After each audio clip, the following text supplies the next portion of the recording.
Hey guys, I'm D'Angelo for TravelCostaRicaNow.com, and thank you for coming along with another expat interview. If you don't know the channel, we are a Costa Rica travel agency, and we do relocation tours and help out with your decisions if you think Costa Rica might be the option for you to come down and live at. We have plenty of information on our YouTube videos about expats coming down here, seeing if it's for them. A lot of times it's not. So today we are interviewing Brent today. You guys met Brent before. Thank you, Brent, for coming along. Yeah, fun to be here. Very nice to see you back in the chair, man. Thank you very much. Thank you. Michael's talked with Brent before in a couple of videos and talked about his move down here, his life down here. Yep. Talked about a little bit into real estate at the time and helping out the community with during COVID. Yeah, during COVID. Yeah, that's right. Yeah, I came down here just 4 months before COVID. 4 months so before. I saw it, I was down here in October of 2019, and then 4 months later, remember March 2020? Everything shut down, yes. Everything. Nothing but banks and, pharmacies and, a few things. Grocery stores were open. It was a ghost town. It was definitely a ghost town, and that was your first experience. Very soon very shortly after I got here, yeah. So that kind of anchored me here in a way. I wasn't sure on where in Costa Rica I wanted to stay. I knew I wanted to stay down here, but I wasn't sure exactly where. So I was here in La Fortuna. Pandemic happens. The border's shut. Remember those days? You couldn't even leave if you wanted. Yeah, could not leave. And so, but you also weren't required to leave for those of us at that time that were, doing border runs. And so that was great. We had about a year and a half where it was no requirement to leave. The first time the government gave us all a little leeway and passed. and so then I just settled in. I said, okay, well, this is where I am, and I ain't going nowhere, so you better start learning Spanish, and you better start exercising, and you might as well pick off a few things that you want to do because you ain't going anywhere. Yeah. So did you jump into the community a bit? I did, yeah. I worked out quite a bit. Like I came down here and I got my health back. I was probably 30 pounds overweight when I first came down here, and so I started walking at the local Polideportivo and eating better. Diet is actually more important for weight loss than exercise, but I did the two things. Did your diet change because you wanted the weight loss, or it changed just because of the environment of Costa Rica and the both. I mean, the thing is here, the grocery stores don't have the same kind of junky food that we have back home. We have a lot more back home. Oh, back home and your back home. Yeah. Brent's from Canada. I'm from Canada, but it's kind of the same. Although us Canadians always say we're different. Yeah. Let's not get into that. Okay, no, but the thing is, you go to the grocery store here and you do get lots of fruits and vegetables, and if you're conscious of that and, you stick to your, eggs and some chicken and meat, and I do prepare my own meals mostly. Because it costs a lot to go out here, especially in a tourist town. Especially in this tourist town, yes. When I travel other parts of the country and we hit up little sodas along the way, and it's much way cheaper. Yeah. I like going to sodas here, and I have my 2 or 3 favorite ones, Soda de Hormigas, and there's a couple other ones here I like to go to. So yeah, I got my health in order, and I started taking Spanish classes right away because I really felt that was a critical thing. I was really diligent at the start. I had my book, and I was writing out verb forms and present, future, past tense. Nice. I think a lot of foreigners don't do that. Well, I said, I'm not going to make it here if I don't. And then I had an actual human being teacher. And so we would do lessons just once, sometimes twice a week for an hour, sit and just try and talk. But even now, I would say my Spanish, even though I've been here 6 years, it's still only 45%. But that's better. Oh, you've caught up to me then. Well, yeah. Mine is not that great. It's a challenge, but it's also great for an older brain. Yeah. As we get older, it's important to keep your brain active. And I found that Spanish classes and trying to listen to people and sometimes listen to sports or TV or news. Yeah. Is really a great way to try and keep the brain cells moving. And they do say that is one of the better things for an active brain is to learn a second language. Absolutely, yeah. Put yourself in some sort of little bit of stressful situation, and people definitely do that when they come down here. I found that, it's an adjustment to come to Costa Rica. It's not that simple. It's not. Have you Have you found it difficult though, not knowing being super fluent in the language? Absolutely. I mean, the thing is, the difficulties here, I think, are a lot of it's related to a person's sense of control of a situation. So when you come down here, you don't really know the language, you don't really know the cultural norms, and there are normal differences. People show up late all the time. People from Canada and the US can get frustrated as hell. If you come down here and you expect things efficient, it's not going to be so efficient. Yeah. People are very laissez-faire about even things like if you invite them to your house for dinner or something, they're not going to show up on time, mostly, unless they've been really trained. And things don't function as well, like mechanical things. Roads are not very good, like as you know. Yeah. They're getting better, but roads here are not nice and wide and safe. They're often narrow and have kids and dogs and people in the roads, animals in the roads. So, you know, even driving around can be a frustration here. And so I found that you have to almost like it's a meditation, this country, in trying to be patient and not reactive and accepting of the way things are and letting go of control. Does this sound familiar? Like all you Buddhists out there? This is definitely Buddhist kind of stuff, which is like, okay, get a grip, buckwheat. And I'm guilty because I have been reactive and still sometimes reactive around things. This is a very much learning patience. And absolutely. And if you don't, you wash out. Because how many people do you know, and do I know, that have come down here for a year or two, and then they're gone. More than 50%, more than 70% get washed out. By a year, 2 years, maybe 3, if you can't not adjust. And I always felt that I needed to develop a community here with expats, some expats. I don't think people are realistic if they think they're just going to integrate into Costa Rica culture and have no expat friends. You can't really do that. Yeah. Like, that's a pipe dream, maybe. Okay, it's okay, smoke a pipe.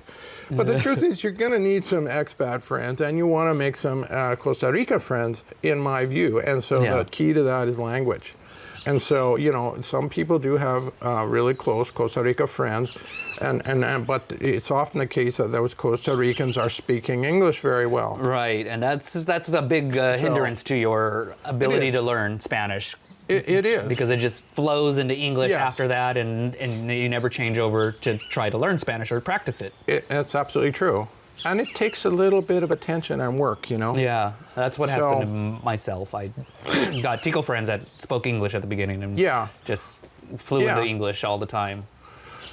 Yeah, so it's a meditation, this place. It's a, you know, but then, you know, sometimes you see the beauty of this place and you realize where you're at. I try and think philosophically about it sometimes, you know, in Calgary. I'm from Calgary, which the temperature is probably -10 today or more. And thank you. 6 inches of snow, or whatever that is in centimeters. I'm old enough that I still think in inches. But, you know, do I want that kind of lifestyle? No. Where you're sitting in a heated apartment, going to a heated store in a heated car. Bundled in clothing and I don't want that. I'm willing to put layers. up. Yeah. No thanks. Yeah. It's a trade-off. You're willing to tolerate the situation here, the way it is, that's not so efficient. And nice to experience the great niceness that is the country that keeps people here. Yeah. So, yeah. And this weather is just breathtaking. This is beautiful weather like all year long. We don't have the winter colds, the snows, we don't have heavy winds, not in this part of Costa Rica. Yeah, no, exactly.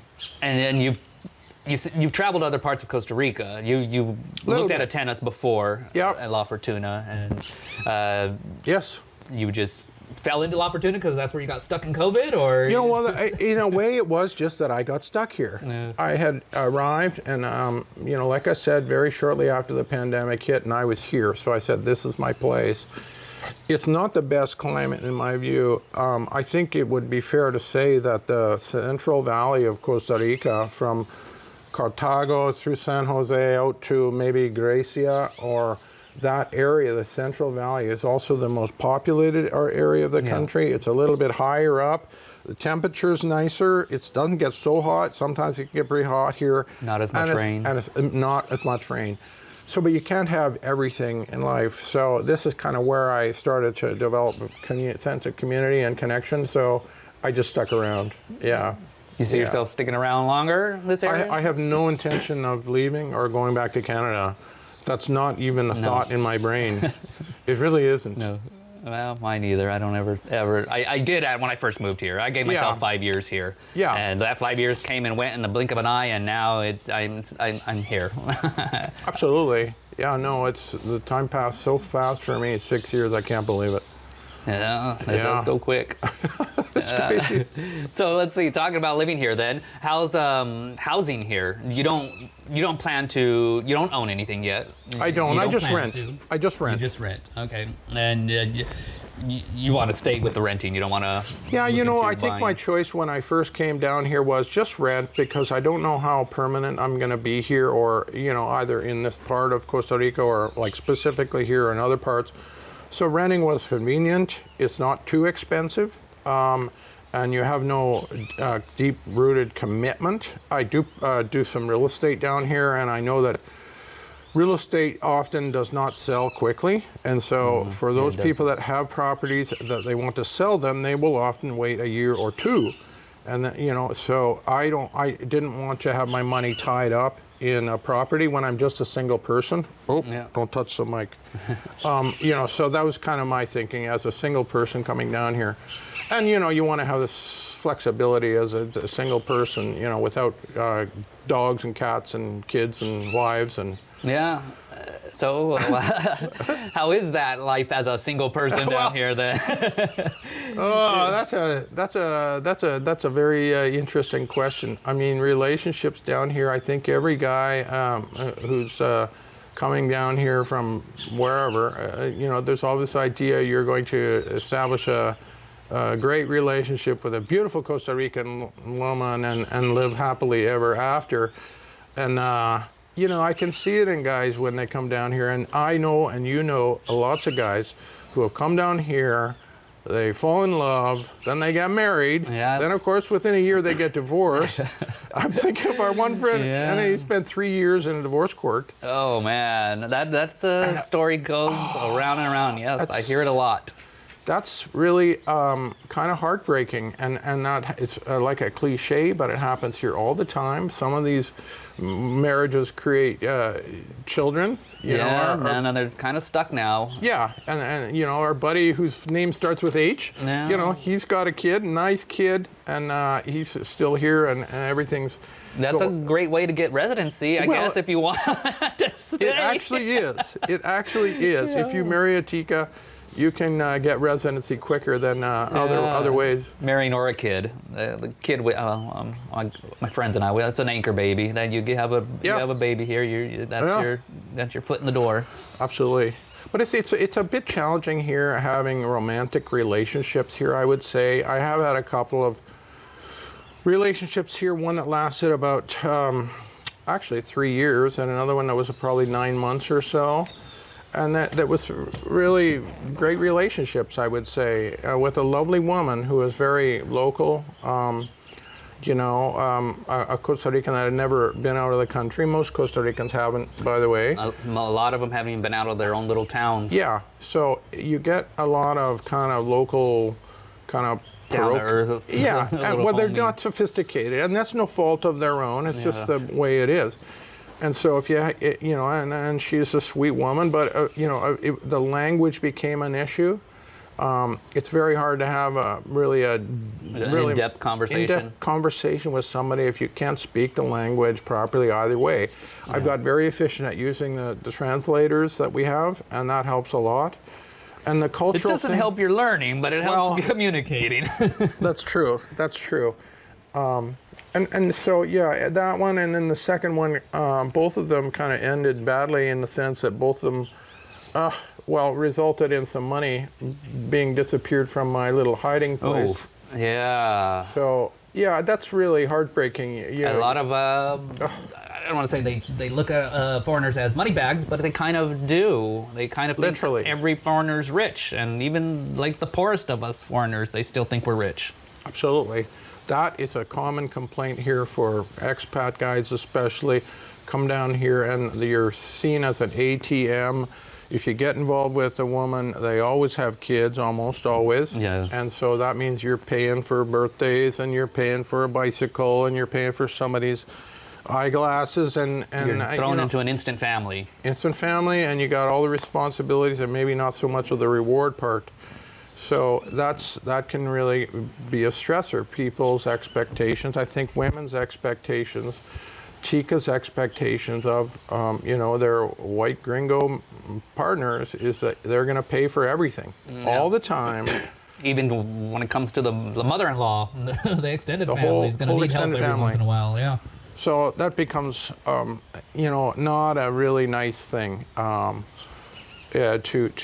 deal with here, and but also in the same breath, that's just my experience. Mm-hmm. I do know several guys who come down here and met chicas and have wonderful relationships that seem to work very well for them. Nice. Well, that's good. It does not happen often, but it's a challenge with the cross-cultural language thing, but there's a few. Yeah, and so you want to feel. I think people that come down here are looking for a different kind of lifestyle, and everybody wants connection of some form. Everybody wants love, whatever that is. Which for me, I think of it as a sense of community, connection with different groups that I'm involved with. I have a kind of a professional group, my walking group, my pickleball group. And then, of course, we all have our online groups, which are not real groups, but they're kind of groups. Yeah, it's not a great human connection on the online, which the world seems to be trying to get to that online connection, and it's not going to happen. It's not worth it. You have to do it in person. Yeah. I don't care, in sales, that's what my background is in real estate sales. You can't do it. You have to do it in person. Sorry. Yeah. And that's it. It's like way better. Do you find the dating life here in person is easy to do? Well, places to meet up or to find? I think there's two ways for a guy to meet a girl, so to speak. I'm sorry, I'm always speaking in heterosexual terms, but the dating apps, of course, which there's Latin American Cupid, which is a good way. Actually, one of my good buddies here, he's a Canadian, Sault Ste. Marie. He lives up on the outskirts of San Jose. He came down here a couple years ago, met a girl online. She's actually a lawyer, and they got a fantastic relationship. And they go back and forth to Canada on little trips, and he loves it down here. Nice. And so that's an example of one that really worked, and it came right out of a dating app. Oh, nice. And Tinder also, but I think Tinder tends to be more like prostitution. Oh, Tinder. It's not really a place for if you're looking for something a little bit longer term. Yeah. I don't think. More just a sex app. Yeah. I believe Bumble is pretty big here as well. Okay. Yeah. I think there's one more. I don't. Badu or something. I don't use them. I don't know what they are, but I know there's a couple. I have heard a couple of them. So that's that way, or you can hang out in bars. Yeah. Which is probably not a great way. Gonna hurt your wallet more than anything. The bars here are not cheap. Yeah, and it's a little bit challenging to meet somebody of quality or somebody that you want to hang out if you're meeting them in a bar. Yeah. I'm not saying that doesn't happen, but it's not my preferred way to meet people. Friends of friends is always the best. Yeah. And so it's a little bit challenging, and it can be. You can get a little. I think sometimes people can feel a little bit isolated down here if you don't have those connections. I have felt that at times. You feel like there's I hear it a lot of a white privilege because we're foreigners that they just see you and it's kind of you get a lot more people interested or flock to you or try to date you just because of the whole foreign aspect that. Well, I guess because they might think you're rich or something, I guess would fall into that. Yeah, I think it's true that I would attract women that are looking for money. Yeah. But that's probably true. But I'm not good looking enough that they would actually want to see me immediately as somebody they want to date with. No. So I have a really hard sales job. Yeah. Oh no. So it's not all that easy, Oh, do you find a lot of foreigners here or locals here speak enough English to meet them, or most of the girls you're meeting or finding out there are mostly Spanish speaking? Yeah, I mean, if a woman speaks English, that's a huge plus. And I do have one friend that comes and visits me, and she speaks very good English, and that's a very nice thing. Actually, a couple that, but also I do like to practice my Spanish quite a bit. So, you know, it is a kind of a challenge. Yeah. Here, if you're here by yourself, as I am, and many people come down here solo. It's actually pretty common. Guys and girls. Lots of solo guys and girls. Both ways. So, you know, people want to connect, and it's not all that easy. You know, even if we have a perfectly English-speaking couple, and they're from the same cultural background and all the rest of it, those relationships break up very commonly. Yeah. So imagine you throw in a culture language issues into the mix, and it's like, that's why you got to protect yourself a little bit here, I think, from really falling in love with a tika and marrying or whatever, unless your intent is immigration status or something like that. And that's, you know, you're just asking for a lot of problems, if you ask me. Yeah, I was going to say, is there any advantages or disadvantages to dating a local person here? Well, I mean, I guess the advantage is that they do, the extended family thing is a kind of catch-22. Like my other relationships did have extended family, and I know all those guys now, and the kids, and I see them around the community. And so, and some of them have helped me with a couple little things that I needed done, right? And that's through my connections with that person. And so, you know, that's an advantage of that whole, you know, having a kind of family situation that you can move into. And you know, everybody kind of wants that in a certain degree, as long as you're kind of respected and appreciated. You know what I mean? The problem is the expectations are sometimes really high, and then you don't fulfill that expectation, and you say, no, I can't pay for that. And then all of a sudden things go south. You're like, well, what is this? Is this just a strictly transactional relationship? I think there's transactional. Well, that's big here. That's a whole different subject of relationships down here, is the whole transaction of it all, as far as like prostitution, because prostitution is legal here. It's not promoted, it's not advertised, but it is legal here. Yeah. I get that question a lot as far as here in La Fortuna, we don't have a lot of prostitutes, but San Jose has a lot, Jaco has a lot. I get a lot of questions on travelers here going to the massage parlors.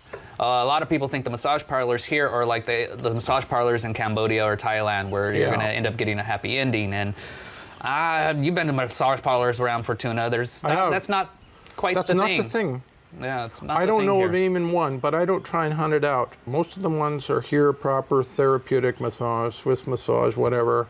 Put the hot rocks on you or whatever it is. So every third guy that I look for massage is asking, do they really do endings? And I'm like, no, they don't. Not really here. Yeah. It's not big. Possibly in San Jose or Jaco, I would see that being the only two areas. But the rest of the country is they're pretty religious, pretty honest on the up and up. Absolutely, yeah. No, I think that's true. Costa Rica is known as a sex tourist destination in San Jose, Jaco, Tamarindo in particular, and guys come down here for a few days or a week or so. I sleep with a couple women a day if they can manage it, and then go back. And you know, like that's to me is like you're taking risks there. Yeah, we have bachelor parties that come down, and that's what they're looking for. They want us to help book their vacation to a place that they know they can hook up. Absolutely, and it's like Cocoa Beach, right, or some of those places. Yeah. And some of these fishing tours are like that too, I've heard. Yep. I've never been on one, but you know. Yeah, well, we just... Sport fishing doesn't really mean sport fishing. It means more than sport fishing. One of our guys that help with the bookings of our clients, Eric, he does a lot of our bachelor party stuff. And we don't get involved with it. We just realize, like, we know what's happening once he says, okay, these people need to be paid, these people need to be paid. He books it all together, and then we go and pay them, and that's when we find out what the client's doing. And so one of them in Jaco, he had a bachelor party, I think it was 9 guys, and then they even had a naked girl laid out on the table with sushi and food Oh, really? all over. Oh, my goodness. Like, okay. Oh, my. Anything's possible here. Yeah, it's true. And they do come down for it. I remember when we first moved here, tourism was big, and I guess it's big now. Still, it's even bigger now. But Yeah. before, it was more sex tourism back then, because you would see a lot of blonde-haired, blue-eyed mixed kids, and could always see like, okay, that was she's now a single mother, and Right. the father is a sex tourism that came in. Right. And they hooked up, and the father's gone. Yes. And I've seen that a lot before. Not so much now, but Yes. Yeah. in the past, we saw that a lot. Yeah, that's interesting. Which is, I've just watched a documentary on Thailand, and that is a huge problem. The Philippines and in Thailand. Yeah, I think so. I think it is a problem. And it's more available here. I mean, companionship Yeah. than it is in the United States or Canada, in the sense of it being legal and not costing an arm and a leg. Right. Yeah. You know, and so, you know, sure, you can find this everywhere in the United States and Canada, but it's a different deal.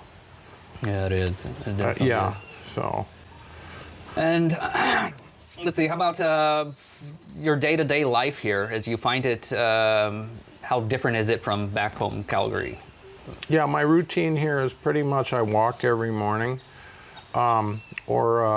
yeah, and then I'm also playing pickleball pretty frequently nowadays, once or twice a week, at least once a week, and those are good recreations. And then my Spanish classes, and then I do a little bit of real estate consulting work. So, yeah. You're staying pretty active then. in a lot Yeah, of things. pretty active. Like, you know, that's one of the problems with being retired, is you can lose a sense of meaning and identity. When you come down here and you are not doing the same thing as you did before, it doesn't matter who you were back in Canada. Here it doesn't matter. You're just here. And so, but people, I think, carry naturally whatever their issues were from Canada, the United States, to here. And yeah, that's You gonna get you. can't like totally get rid of that stuff, but I think the country sort of changes you slowly in time, because you have to adapt to Costa Rica. You know, you don't change to Costa Rica, it changes you. You know, that whole thing. And, you know, so I think, yeah, I would say that one of the deep things that happens is your identity gets a little bit dissolved, in the sense that, well, all the things that I had back in Canada, you know, a son of a rancher and knows about cows, and worked in construction, was a realtor, was a school teacher, and, you know, all those identities that I had in my friend network back home, that's gone. Gone.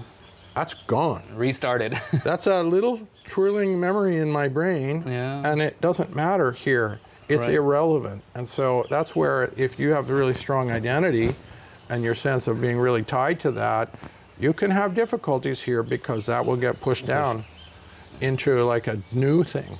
Yeah, you definitely can't bring that with you, and all the baggage and everything else you've had back there. Yeah. My career back home was into the medical field, and I had to drop all that and come here and try a whole new lifestyle. And well, that was not easy for you. that was not easy. I really wanted to continue the medical field. It was great pay. I couldn't continue it here, and didn't try either. Yeah. It would have been a major task for me at the time, would have been to try to continue that here. Yes. With the language barrier and everything, since I knew zero at the time. Well, that's it. The adjustments here, when you have the time, especially if you're in a retirement situation like I am, is, you know, you do have time on your hands, so you do have to kind of redefine yourself, or even challenge what that identity is. And it's very common, I think, it's very common here for people to come down here, retire, and become raging alcoholics. Yes. Would you say that that's true? That I see a lot, absolutely. So I'm not saying what percentage, but there's it's a big percent. So my question was going to be like in boredom. That I think that's what happens with the alcoholism. Yes. Is you just become bored and you just hang out. Okay, well I got nothing to do. Let's go have a drink. That's it. That just goes. That one becomes to a another, habitual to another. thing, Yep. and then you can develop some bad habits here. And I'm not against drinking. I love beer, but you know, it can get out of control, right? Yeah. And I know a few people here, you know, the same people, and they're like in the gutter now. They're like, you know, homeless Americans here in Costa Rica. Yeah. Close to homeless. Close to homeless, but always drunk. Always. And really bad situation when you see that and you realize what's going on with these people. Obviously, they weren't successful back home very much, and they came here as a really strong desire to escape, but they couldn't escape it. Yeah. And so those demons came up again, and then they become drunk. Problems. And boredom is the thing. You have to deal with boredom. Yeah, that's what I was going to say. Boredom. I'm going to get the spider out the way. You know, boredom is a huge factor of why 70% of people go back. Yes, I think so. I think so. If you don't establish friendship.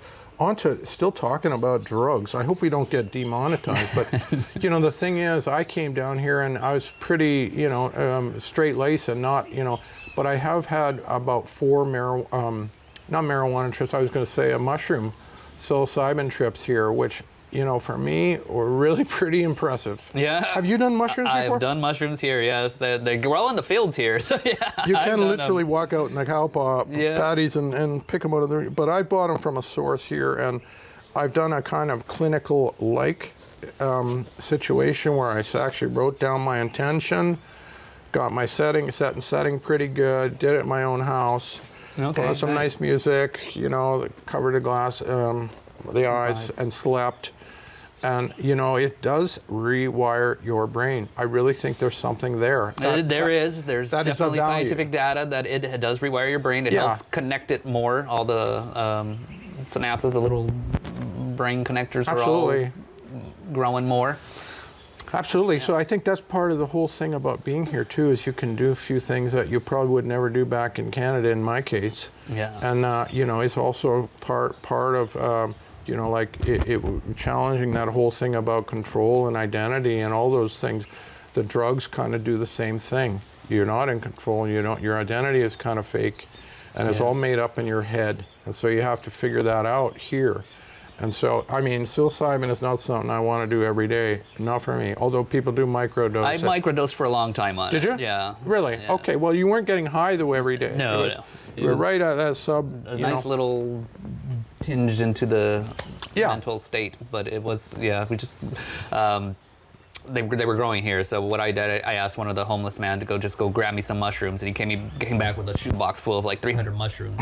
I'm like, well, that's way more than I wanted, but I'll take it. And then I just dehydrated them and put them in the freezer, and then I'm like, well, what am I gonna do with all this? I'm like, okay, well, we'll just microdose, and so that's very effective. You know, I haven't really done that here. I tend to. I wanted to have an experience.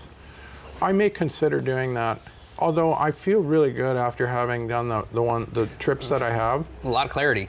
A lot of clarity and dissolving of the shit that I was worried about before. Yeah. You know, the little dumb stressors that come up.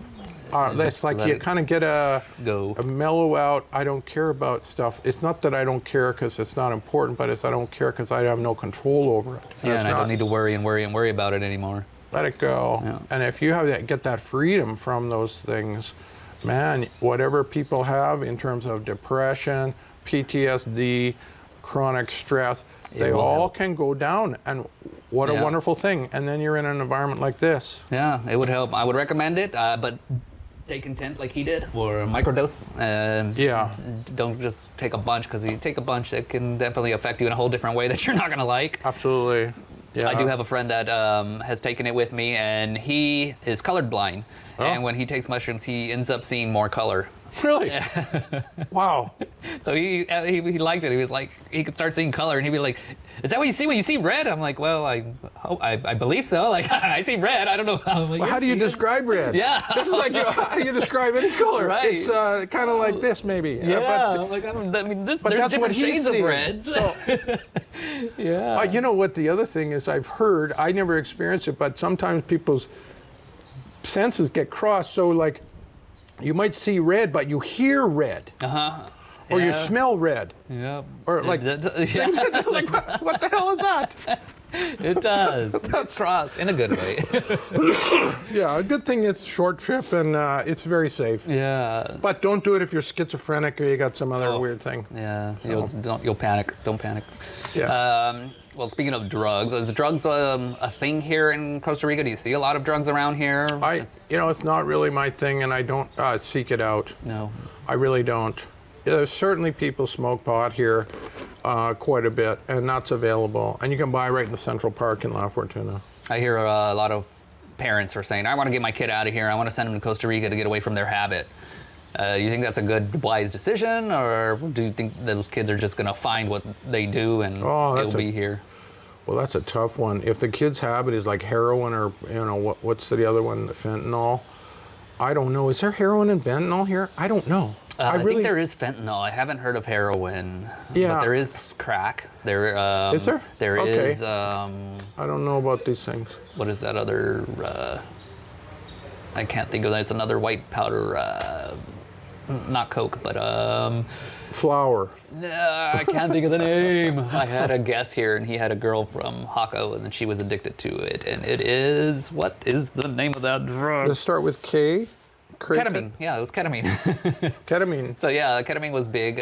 Is not big here, but it is available. Like, so she was addicted to ketamine, and so he was trying to help her recover from the ketamine, but she was an addict, and she did not want to recover. She just was trying to gravitate to him because he was a gringo paying for her lifestyle and paying for her to try and recover, but was basically taking her on like for her a vacation. Wow. And so yeah, she had no desire to recover. Did she pass? No, she's still alive. She's still in. They split because he's like, she's not gonna.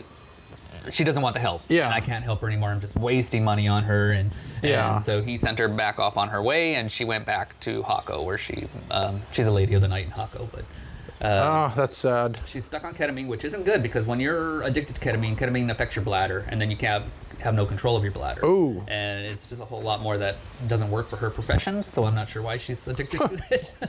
I don't want to think about that too much. Yeah. Okay.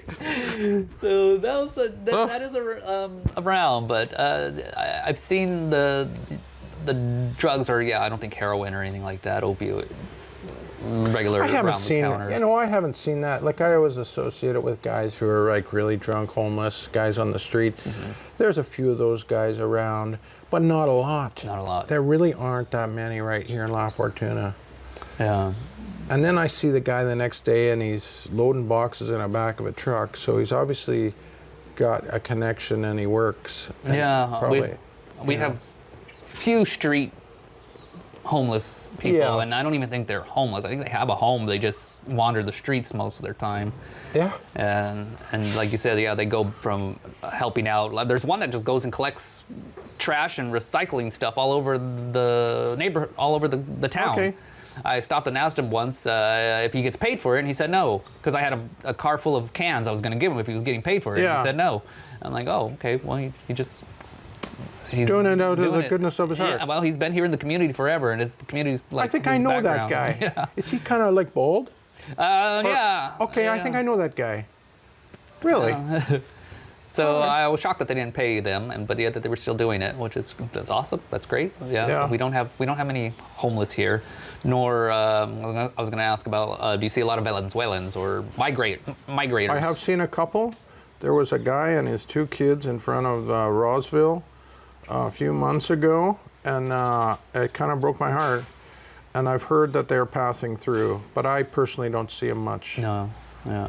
I think we did, maybe a year ago, we had a lot more. Yeah. Now with the whole political stuff with Trump and the borders, and it's not as, I don't see hardly any anymore. Yeah.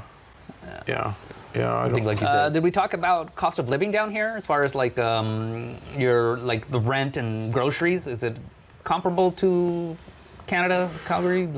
I have a 2-bedroom house that's fully equipped with microwave and appliances and utensils and plates. It was an Airbnb. Beds, bed sheets, pillows. It came with all of that. Towels, the whole schmo. $600 US a month. That's about 850 Canadian, maybe 900, and that's way cheaper than Calgary. Is it? Wow. Way cheaper by about almost half, but call it maybe 40% cheaper. And so, but Calgary's kind of expensive, and that's just a rental. You know, I find food is not too expensive here. Tend to eat, you know, fruits and vegetables and a few meats and things. Yeah. Anything back home that you miss that you can't find here? Well, I don't drive a car. I have a motorcycle, okay. And then that's why my arm is all... Because I eventually, it was a wager. When I bought a motorcycle, I said, okay, Brent, you're going to have an accident someday. Took 2 years, but finally I laid her down and hit my shoulder, broke my clavicle and 3 ribs. Ouch. So that was real fun. Yeah. And so, yeah, I don't drive here as such in a car, but I have used my motorcycle for a couple years. Okay. And so I do kind of miss having a car, but, you know, that's just part of the trade-off here. Just to get around La Fortuna, or to go see other locations? I don't really do far trips on my motorcycle. I think there's buses, these interbuses, and the other short little smaller minivan. The shared shuttles? Shared shuttles are a really valuable way to travel. If you need to go a longer distance, like up to San Jose or something like that, you know. Oh, they're very convenient. They are. And they're not too expensive. Yeah. How about your...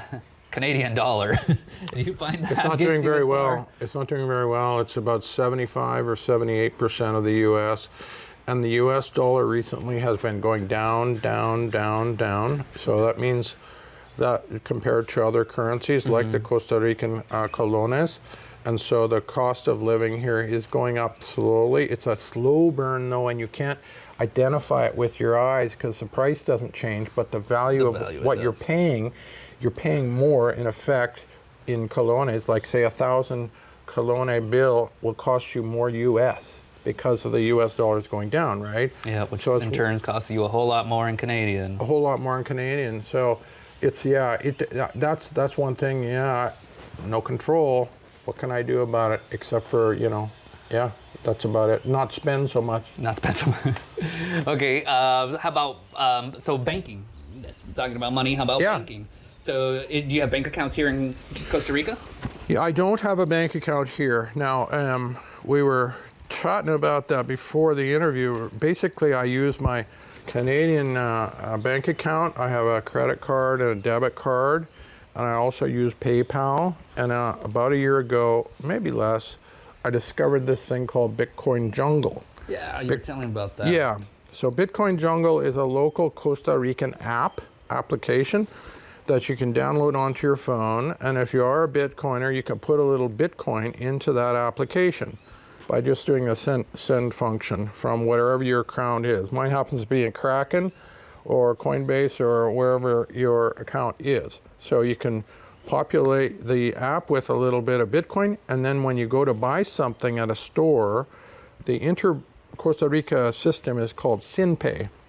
And so it's a system developed and used by banks to transfer funds within the country, but also vendors around the country all over.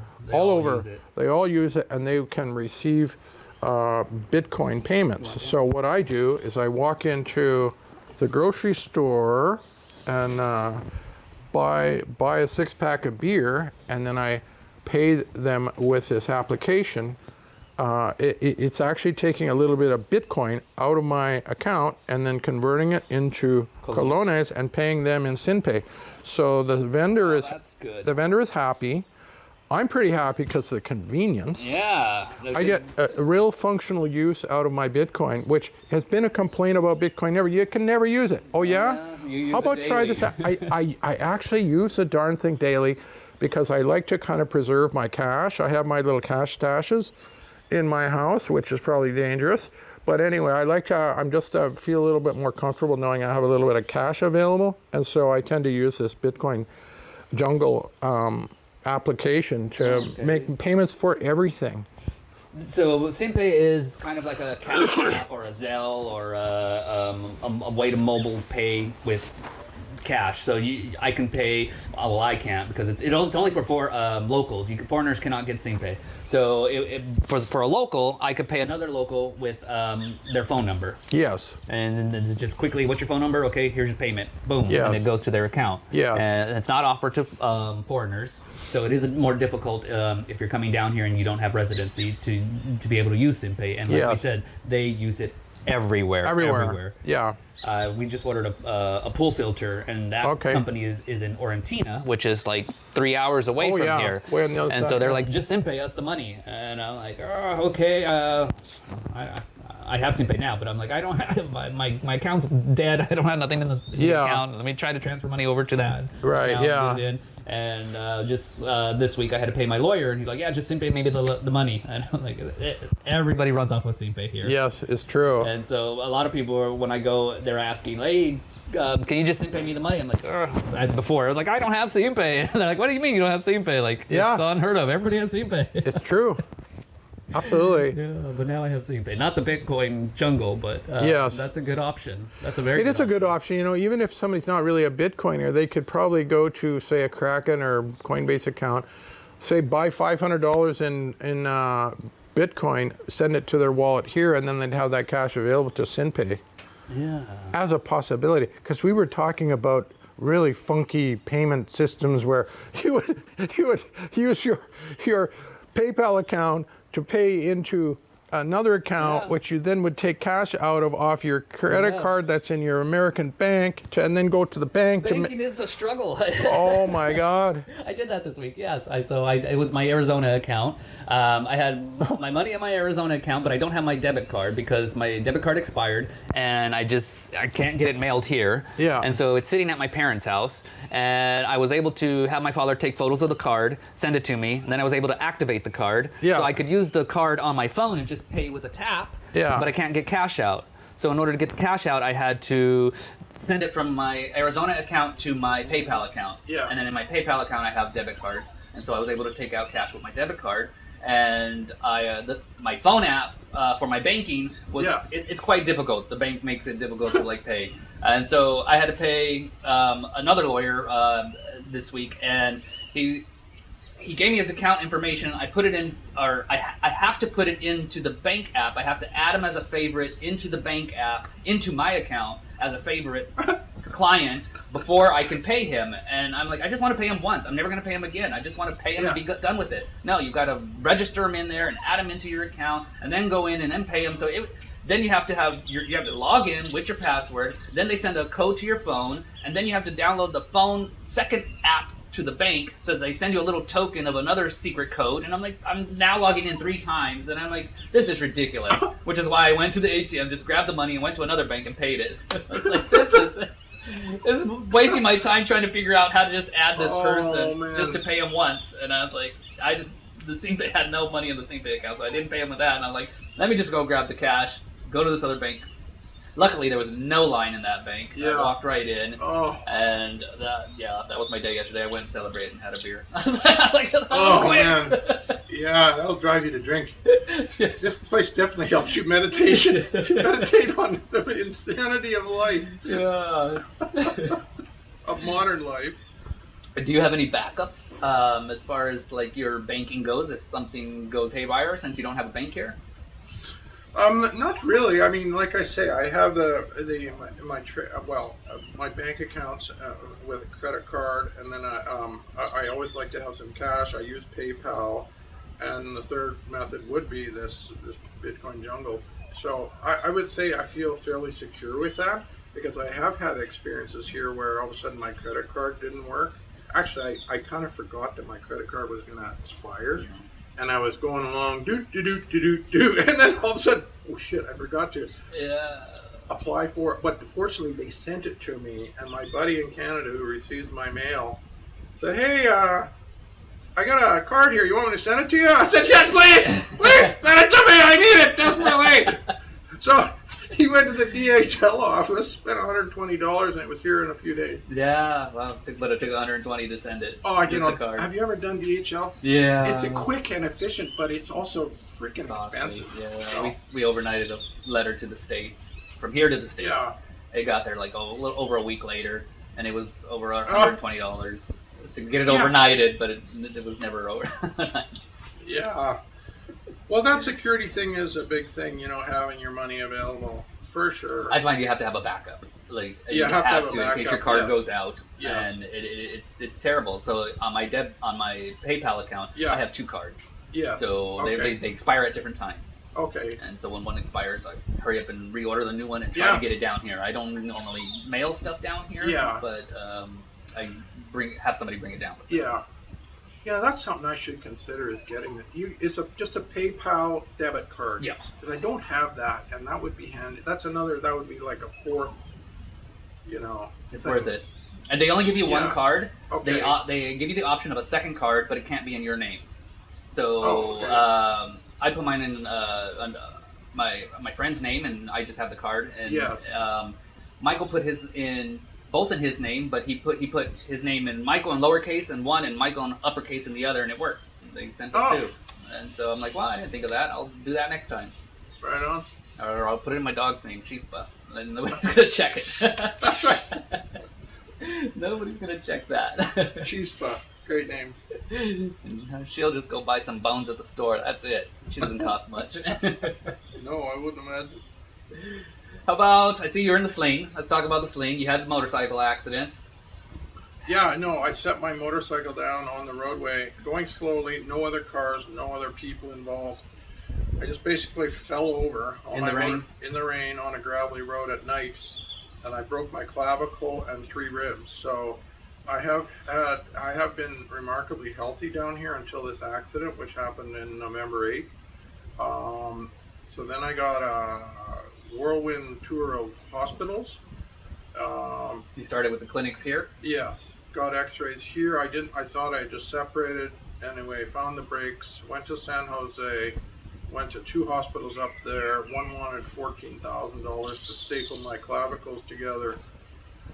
The second one was the big one, the Hospital Mexicano. And I spoke with an orthopedic surgeon there, and she said, don't operate. I have a good friend who's an actual medical doctor in Canada, although he's not an orthopedic guy. Sent him the x-rays. He sent it to his buddy who's an orthopod. And he looked at it and said, yeah, that's pretty severely broken, but the best choice, the preferred treatment is no operation. So I didn't operate. And the other hospital was in Casada. I did see a guy there. And that was through what's the other one across from Metropolitan? Anyway, that Gracia or something like that. Anyway, that guy wanted about $6,800 to put my clavicles. Basically, they put a plate in there and a few screws. And so it was painful. I mean, painful not just from the physical pain part, but, going through the process of learning what can be done and who's trying to rip you off. Like the Catholic hospital in San Jose said, oh yeah, we want $14,000 for it. When we drove up, if you can imagine this, they had a yardarm gate there. You had to pay to get in, and behind was the emergency entrance. Can you imagine that? Oh my goodness. If somebody's bleeding out, you got to stop and pay the thing before you go into. Oh man! So as soon as that, my rip-off sensors went way up. Then they said it was going to be about $14,000, and then also part of that was I had to stay in the hospital for 3 nights at $3,000 a night. $3,000! Wow! It was some. Does it have a jacuzzi in your room? Probably nothing. It was a pure rip-off. See Gringo come, elevate price maximally. Wow. See if he takes it, or if not, if he goes away, we'll just wait for the next one. So I felt like I was kind of getting ripped off. The best service was actually the public hospital, believe it or not. The private ones here, they're good too. I use the one locally here, at least the Sinar Clinic. It's not really a hospital. But you just have to be careful about where you go to. The public one being Hospital Mexico? Yeah. Well, that's the biggest hospital in Costa Rica, apparently, for the public system.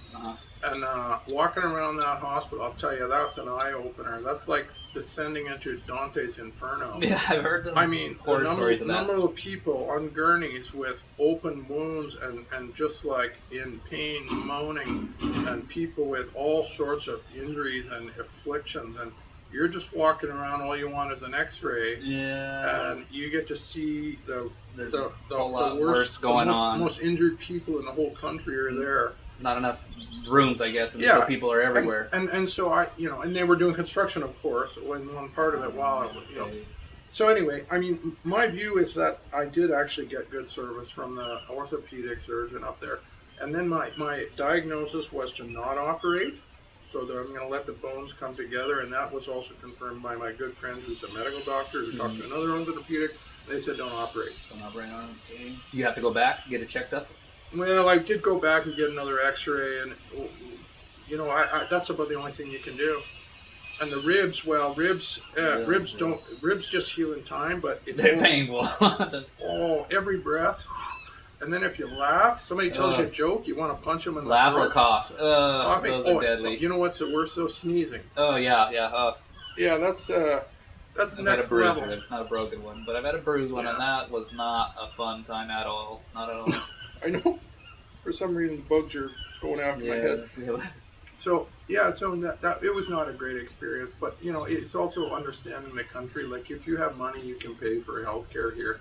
That's actually probably way cheaper than the only time I ever had to pay for anything here in terms of healthcare. Yeah, it would have been at least tripled back home. Well, it's a little weird in Canada because we have a free universal health care, but the difference is, it's sort of free, not really. Everybody pays high taxes. And secondly, you're on a waiting list. So you don't get immediate service, where I could have got, when I saw that doctor up here in Casada, it was on a Tuesday. He said he does surgeries Friday. I could go in and get it done on the Friday, which is 2 or 3 days after the accident. So and that was a private hospital? That was a private, yeah. It's weirdly associated with the Metropolitan Clinic, which is private, but it's part of the old hospital, and the surgeons that work in the new Metropolitan are also the same surgeons from the old hospital. Yeah, they're all like across the street from each other. So they, depending on your, nationality, whether you do it private or public,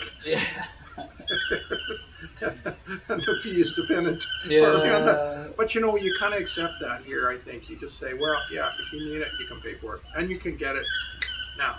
No, so. Well, that's good. I've had friends locals that have had operations and stuff, and they've been put on waiting lists for quite a long time. Oh, really? Here? Yeah. On the public system? Yeah. Yes. One friend's dad ended up passing before he could get looked at. Oh, boy. And then I had our gringo friend, Sue, that Michael's done videos with. She ended up in the hospital for a hip replacement twice, and she went to Hospital Mexico, and she just had horror stories of the environment. Really? Yeah. It was pretty rough to see up there, but I did get good advice. So I've been to Hospital Biblica. That's the one you said you paid it for the emergency room. That's crazy. I've been there. That one's nice. It's very state of the art in there. They've got a lot. It's very clean and beautiful. But I think as a foreigner, you're going to end up paying. Yeah, for sure. I can see that happening. Well, I think we've touched up on a lot of what we were going to. I think so. Talk about. I can't think of anything else. Let's see. I wrote some stuff down, but those are lovely toucans in the background. They're back there chirping away. That is toucans, isn't it? Yep. We get the last 2 months we've been getting macaws in here. Big giant red macaws. Really? Yeah. Papa Rojas. Really? Siempre es aquí. Right on. We have an almond tree up here that's fruiting right now. The fruit's not ripe, but I'm hoping as soon as that fruit ripens, they'll end up coming right here to the property. That's the one right up here on the property. Oh, right on. Well, Brent, I want to thank you for coming along and sharing your experience with us. I'm sure this will help a lot of viewers that are wanting to know about more of the Costa Rica experience and what life is like down here and if it's right for them or not. And thank you very much for coming. Thank you, and I'm very happy to see you back in the saddle. Yeah, thank you. It feels good to be back. Right on. Very good. Well, guys, I'm D'Angelo for TravelCostaRicaNow.com. TravelCostaRicaNow.com is a travel agency, guys. So if you're probably not watching this video if you want to travel, but if you're wanting to look or move down here, we will have more information about that as well on the website. We are hoping to continue on with the relocation tourism packages that Michael was doing, and we hope to continue on with helping you guys with information to see if Costa Rica is right for you, or if it's, as Mike would say, honey, we're moving to Belize. So, hope this helps, guys.